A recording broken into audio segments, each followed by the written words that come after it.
Hello, friends. This is April Perry from Learn, Do, Become Radio. I'm so happy you're here with us.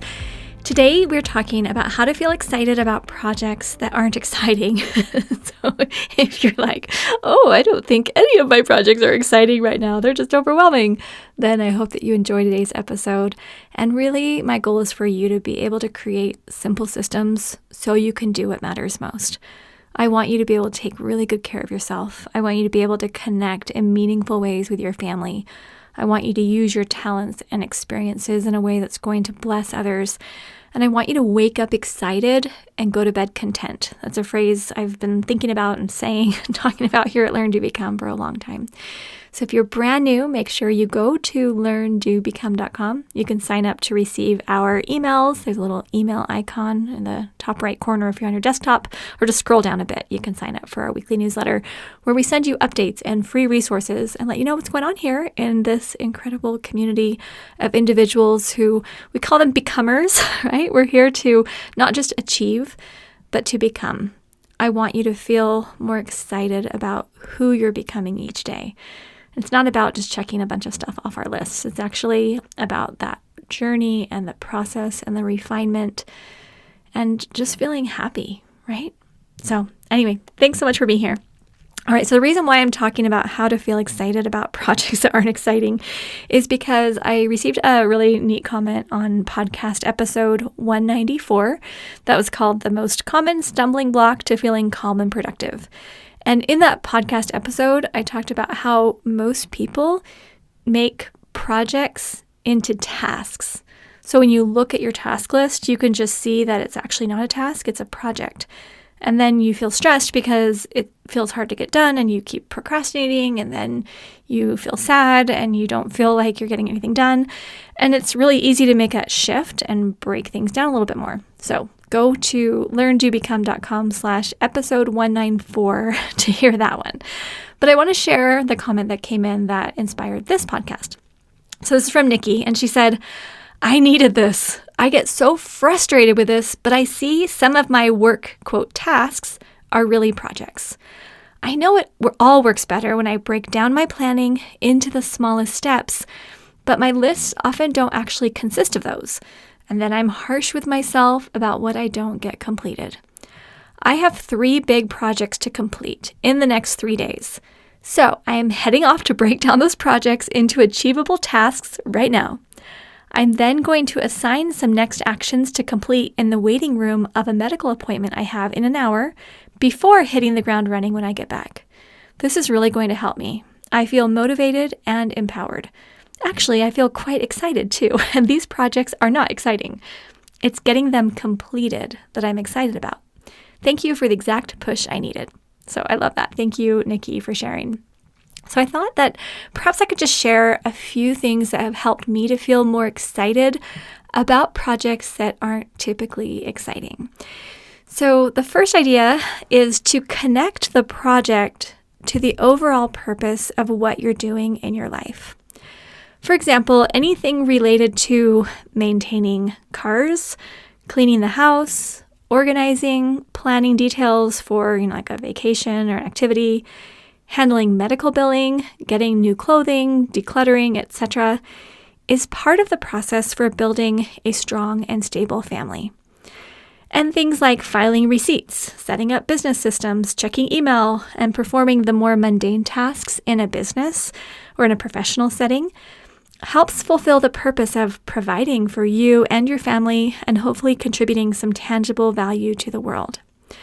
And things like helping a neighbor who is sick or struggling, or putting together an activity for a community organization.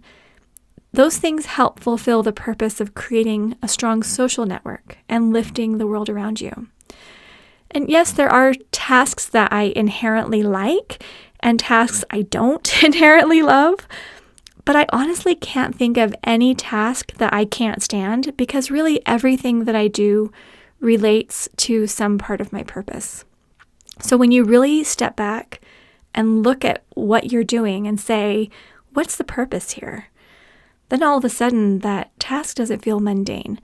I talk about this a lot when I speak about housework. I'm really passionate about running a home And the reason why is because I think I've mentioned this before if you're a regular listener, but back in college, I took a class called Work and Relationships in the Home. And prior to taking that class, I thought that cleaning and organizing and, doing all like the housework was really mundane and something that if you could hire it out, you would want to hire it out. And I even had a conversation with my mom one time, like, Mom, why would I ever want to grow up and become a mother or do housework? Like, if you raise me to do those kinds of things, and I raise my daughters to do those kinds of things, then we're never going to get anywhere. That was like this perspective I had as, a 17-year-old. And that was legitimately what I thought, because I wanted to be an aerospace engineer, or I wanted to be a writer or a speaker or an author. Like, I had all these things that I had planned. I got really good grades. I felt like, hey, I've got this great future ahead of me. Why on earth would I want to spend any moments of my time doing laundry and dishes and cooking and cleaning? Like, it just felt so demeaning, especially, as a female. I thought, like, no one's going to put me into that role. However, when I took this class about work and relationships in the home, it wasn't about female versus male or, oh, here's women's work or whatever. It wasn't like that. It was saying, as you are training and raising up the next generation, as parents, let's just say, you're raising the next generation, the work that you do with your hands that is mundane is the work that transfers the values and builds the relationships. So you're not cleaning a bathroom because cleaning the bathroom is all that you're made for. You're cleaning the bathroom, hopefully making it a relationship building activity, doing it together, because you're going to be able to share that experience and open up opportunities to talk. And you're going to build these really close relationships with the people in your family through family work. So I applied that. The minute we had our first child, even Aaliyah as a baby, I just decided, okay, I'm not doing housework just by myself. I'm going to do it with my children. So even when she was a little baby, she'd sit on my lap while I folded laundry, and I would talk to her about it, and I would play with her while I did laundry. We took out the trash together. I'd have her as a 1-year-old go and get the trash cans. We'd empty it together. I taught all my kids from the time they were 1 or 2 to help empty the dishwasher, and we'd have, like the plastic plates where they could reach and they could help. Even little children could help. So I just had this rule: I never did housework alone. But I found that as I did that, it built these really beautiful, strong relationships, and I felt such purpose in my work. Now, I also have built a business, and, we have this website here at Learn to Become, and I started doing trainings on how to get organized, and I've been able to use my mental energy and my college education and my, hopefully gifts that, things that God has given to me to help other people. But that's also done with a purpose. I no longer see anything that I do as meaningless. Maybe sometimes watching too much TV, I see that as meaningless. Like the work and the effort, as long as I do it with a purpose, then I never feel like drained or mad or angry. And that was a huge shift for me. So anyway, I'm just throwing that out there because I know sometimes it feels just like frustrating. And I think if you just do a little mindset shift, it doesn't need to. All right, number 2, do the projects alongside loved ones as much as possible.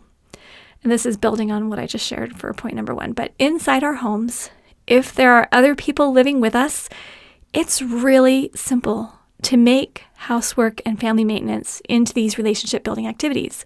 So here's the magic question. You just ask, how can I involve a family member in this process, and what can we do to make it enjoyable? If you just ask that question, you're going to be amazed at what you're going to find.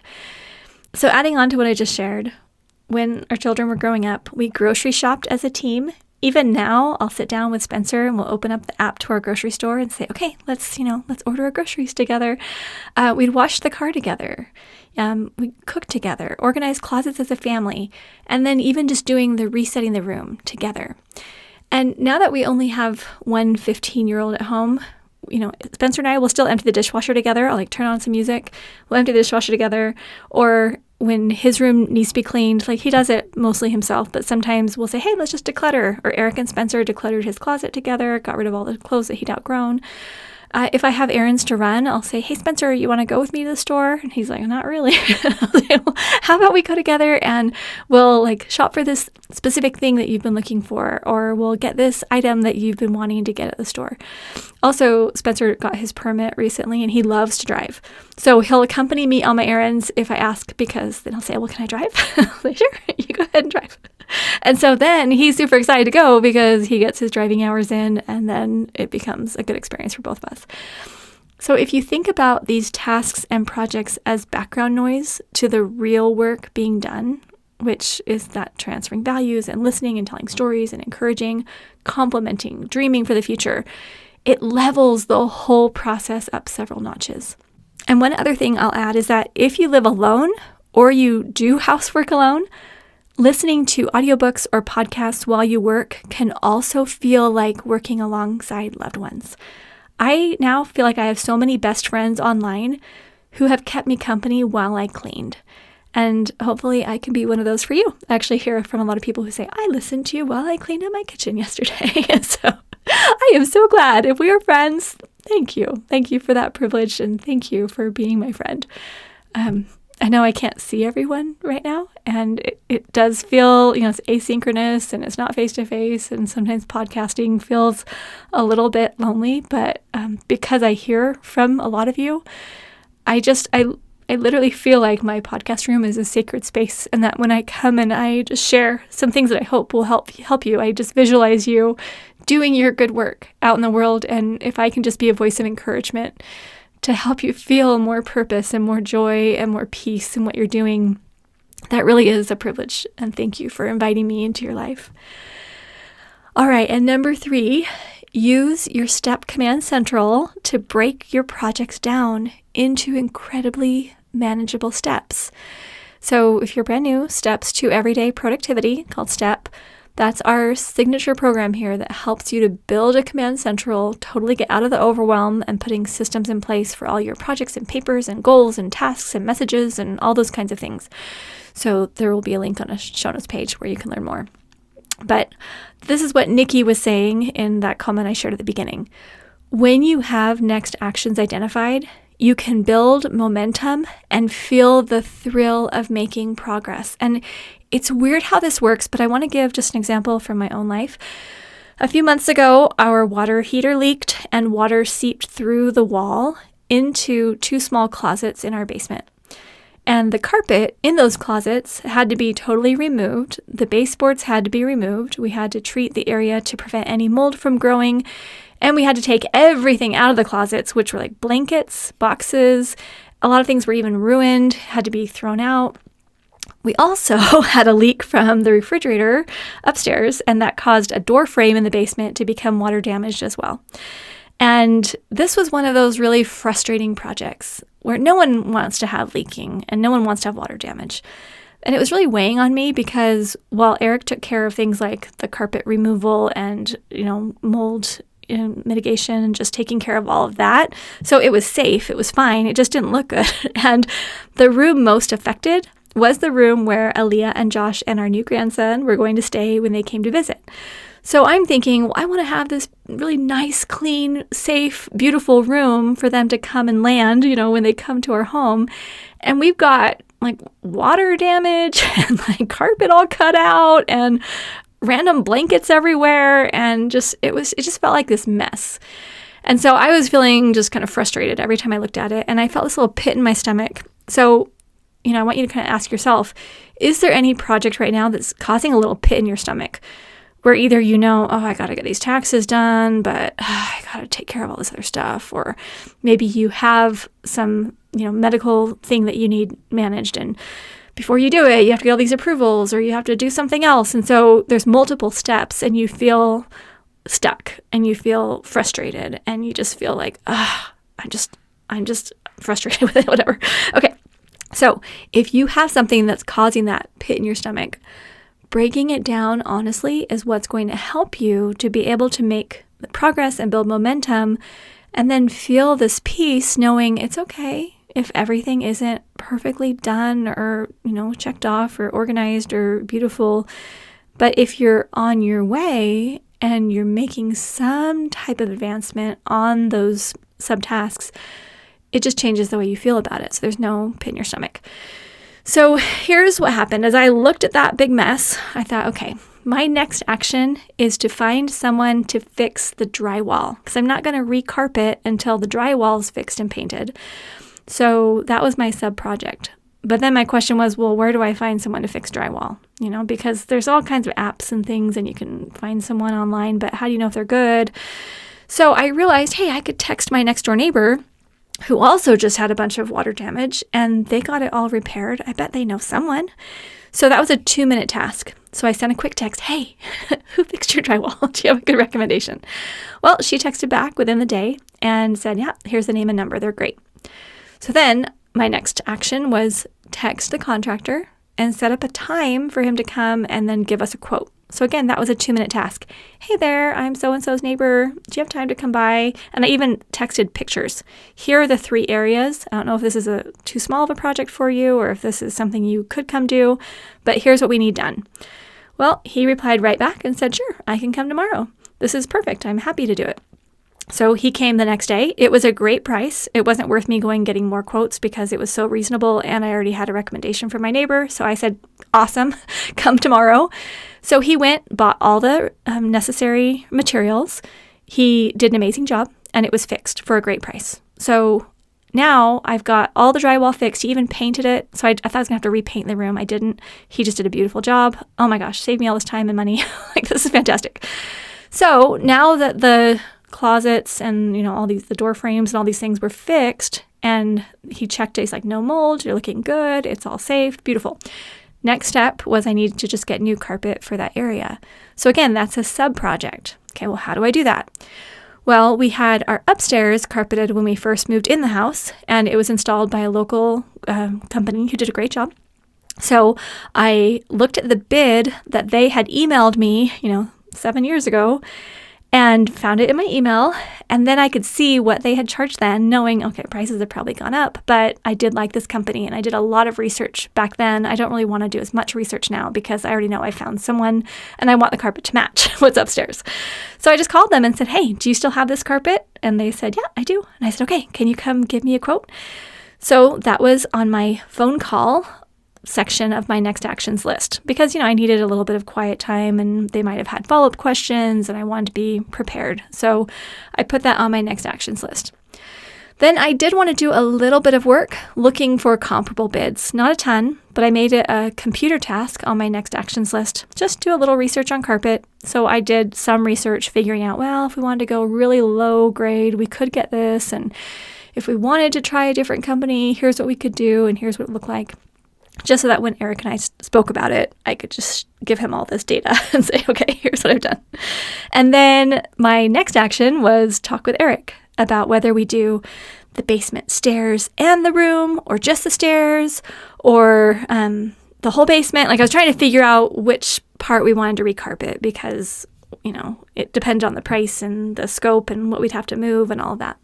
So that was on my to discuss list, on my next actions list. And then once Eric and I discussed it and we thought, okay, we're going to do the stairs and this one room, we'll leave the rest because it's fine, the carpet's fine, and we don't want to move everything else. Great. Then I just made the call to schedule the carpet installation.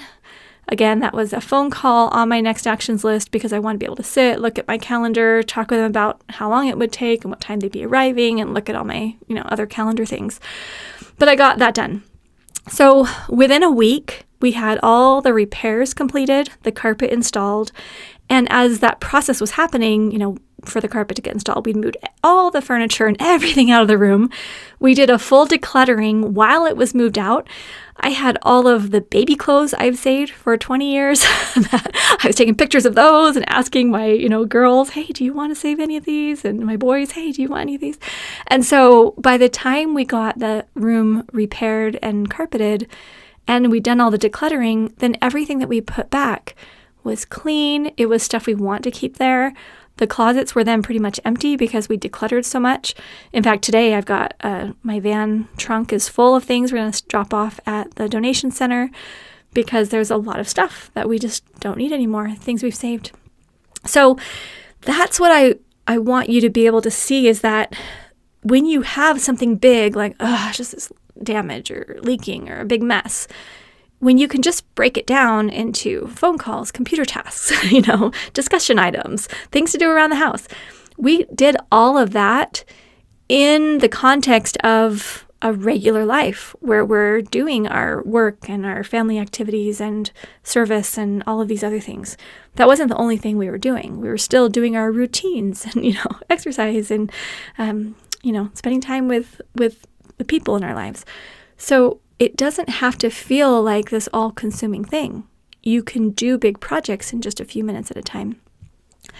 When you feel a sense of purpose, like I talked about in, principle number 1, when you can strengthen relationships from principle number 2, and when you can easily build momentum while you complete your projects, principle number 3, we're breaking everything down, then life doesn't feel like a long to-do list.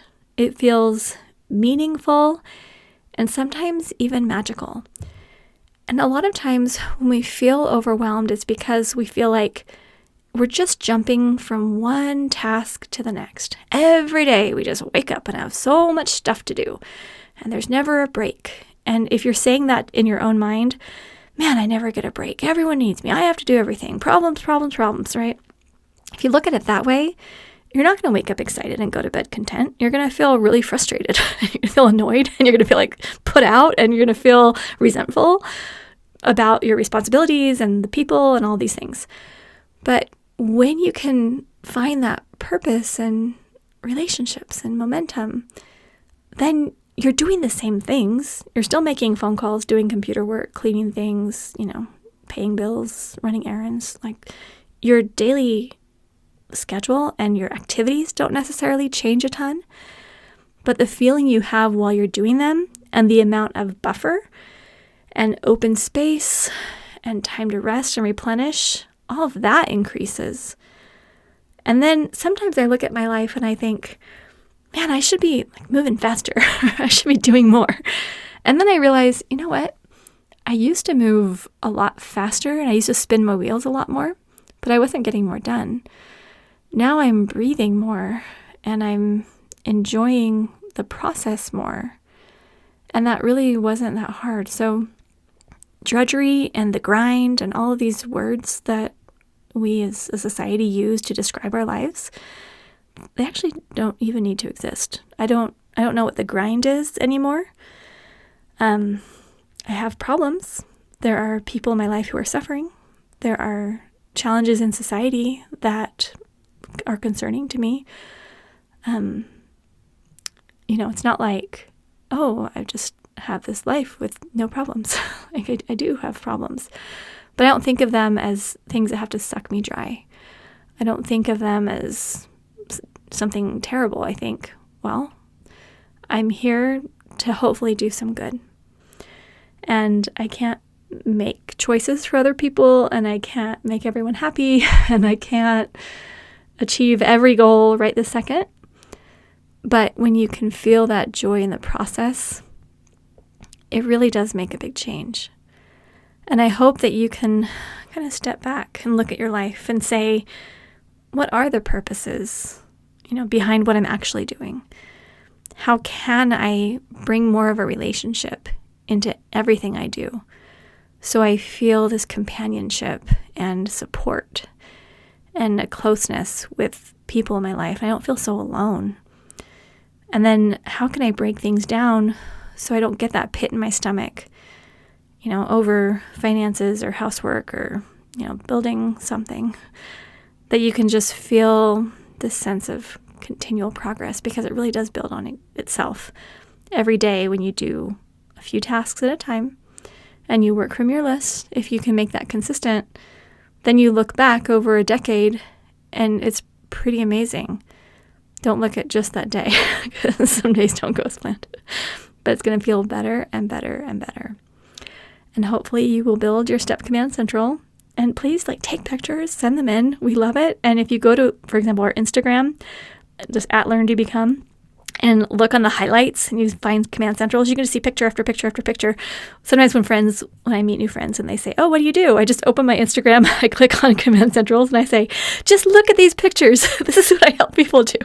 They're building a system so they can do what matters most. And when you have a Command Central, the piles go away, the stress and anxiety can go away, and then you can start moving forward, refining, healing from maybe some trauma you've had, changing some of the core beliefs that have led you towards stress and feeling that lift. I do believe it's 100% possible to wake up excited and go to bed content. And that doesn't mean that right now that's how your life might look, but I believe as you work with the right people and coaches and mentors and asking your higher power for help and support, it starts to shift. And then you will find yourself there and thinking, okay, okay, this is so great. This is so awesome. And then you can love your life and feel like, things are going to work out okay. I think that's a good place to be. Okay. If you're brand new, please come to learndobecome.com/step and take our introductory class. We're going to show you how to finally stop drowning in piles. If you've been part of the Learn, Do, Become community for a while and you are ready to become an ariser, we show you not only how to continue to build and refine your STEP Command Central, but then how to use that in getting finances and relationships and health and purpose and all of that moving in a great direction. So you truly do wake up excited and go to bed content. So you can go to learndobecome.com/arise to learn more. And I'm sending a huge hug and so much love. And we'll see you soon at learndobecome.com.